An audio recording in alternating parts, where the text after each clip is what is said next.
Hey guys, my name's Chris Simmons, and this isn't The Average Climber. This is a new project I'm doing, so this is going to probably be a daily vlog, or somewhat daily.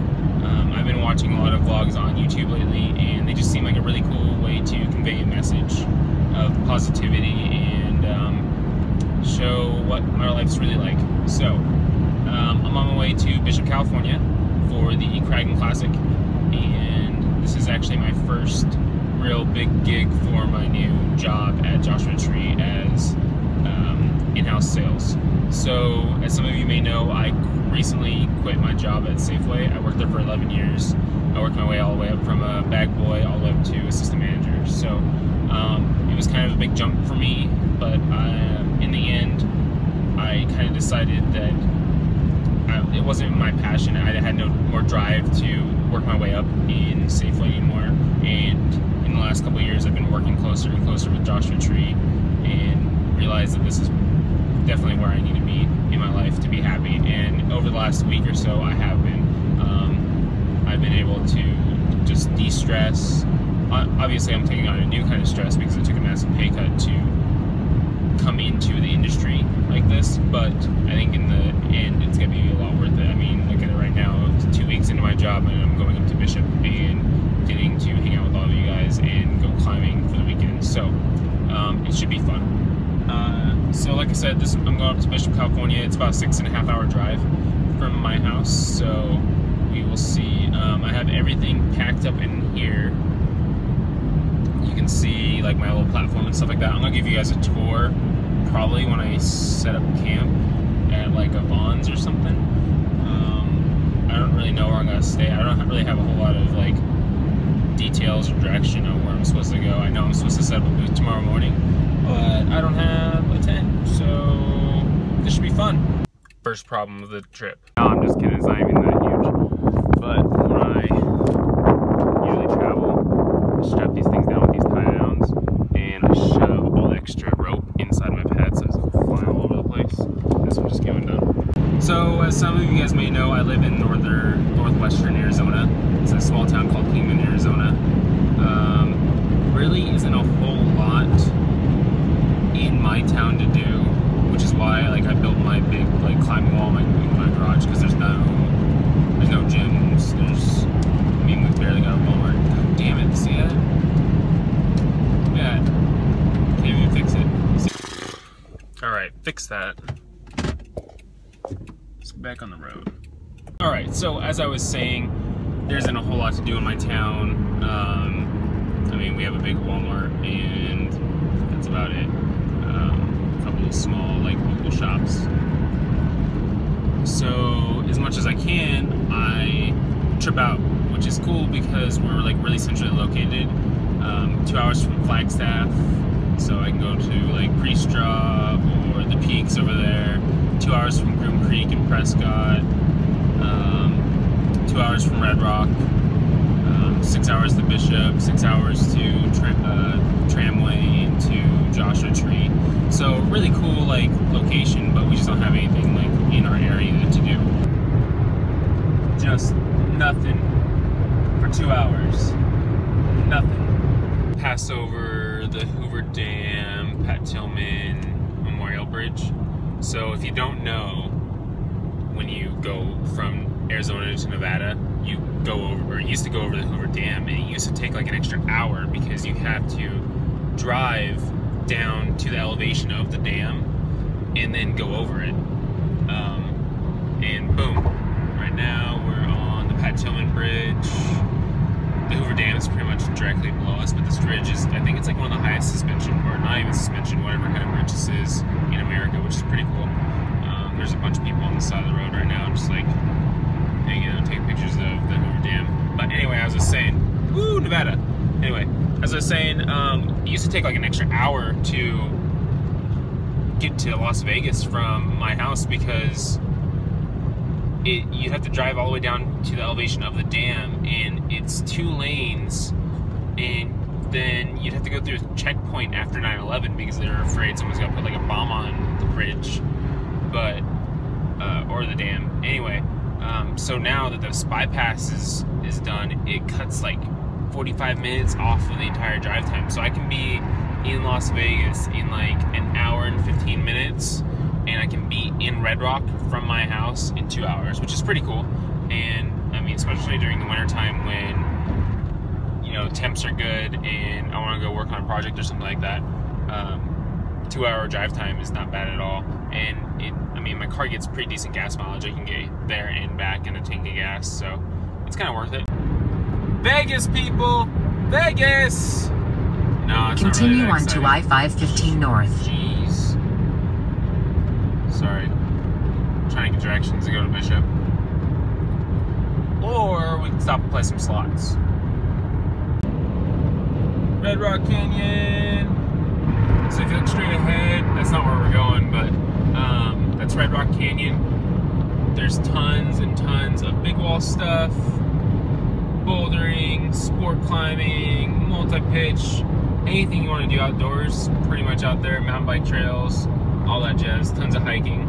Pretty cool place, especially the temperature's getting really good. I'm probably going to be going out there in like the next week or so, and I'll spend a majority of my my winter out there probably.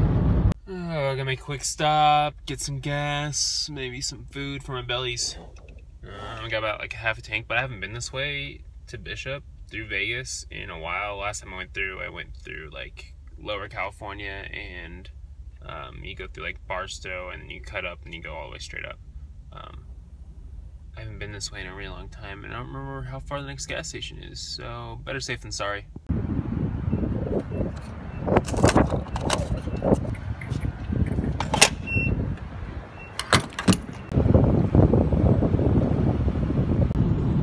So what a lot of people, I mean, you probably know because you've like watched videos or like, you know, movies that have spots in Vegas or whatever, but prostitution is legal outside of, I believe it's Clark County, which is where Las Vegas is in. So I have to drive out through that. So there's all of these like cat houses out here, which is what I believe they call them, and it's just, I don't really know like if it's like the safest place ever to be, but it looks super shady out here. And there it is, guys. The first brothel sign that you'll see on this trek. They got hoes and aliens apparently. There's an alien travel center up ahead. Get some diner, some jerky, some liquor, and then some ladies out back. Pink building out there. Like I said, super sketchy. Man, Nevada has everything, right? Whores, liquor, fireworks. What else could you want, really, right? Yeah, super bummed I quit Safeway. Almost there, getting psyched. Probably gonna try to get in a quick session at the Buttermilks today. So this is Bishop.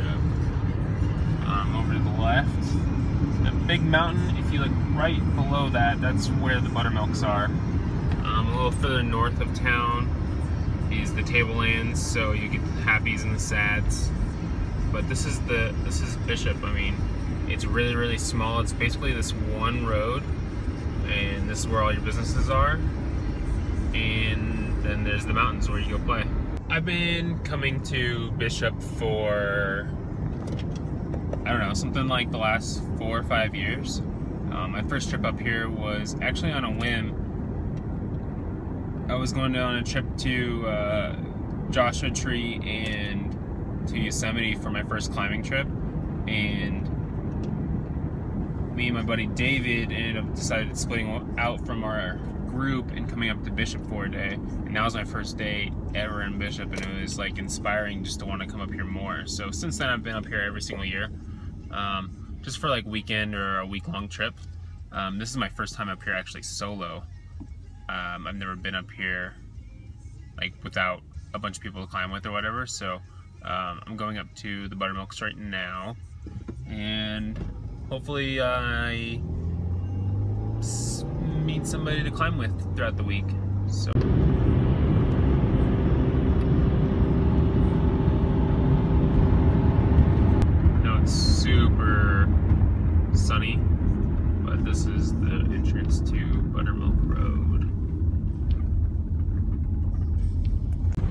So yeah, as you can tell, after you turn off onto Buttermilk Road, you pretty much just hit a dirt road, and it's very washboard, and there's potholes and rocks in it everywhere. But you start to see boulders on the side of the road, and I mean they're kind of small to begin with, and then you can kind of see that they're starting to get bigger and bigger and bigger, and then you see the massive mounds of them up ahead, and you're like, oh, is that the buttermilks? And then you finally come around the bend and you see the Peabody boulders. And for the very first time any climber comes out here, regardless if they tell you or not, it's like the most inspiring thing ever to see the buttermilks for the very first time. When you come around that corner, you see how gigantic these boulders are, and that you know that people have climbed them before, regardless of how hard some of the lines are on there. I mean, you're immediately floored and psyched, which is really cool, which is what I love about this place, is no matter like what skill level you're climbing at, there's gonna be something out here that's hard for you, and it's gotta really test you and teach you something new about climbing. And the cool thing about this area is the problems are pretty well integrated. Like V10s can be right next to V1s and V2s, so you're really getting a cool mix of people that you're climbing with. It's not very cliquey.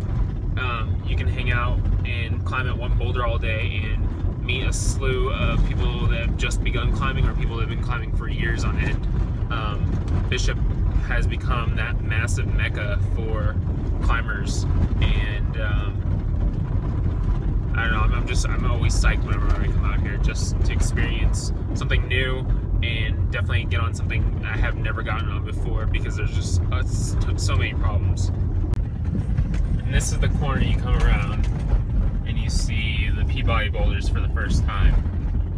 It's that big circle with the big straight edge on the right hand side of it, and you're like, oh my gosh. And then you realize, well, that's just the bottom half of them. And this is what you come around the corner to.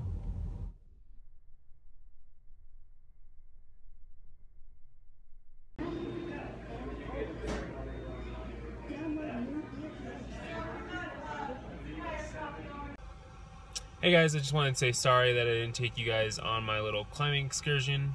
I just climbed on Greenwall Center and then went over to Cave Route with another group that I was climbing with. So it started to get dark and I came back in.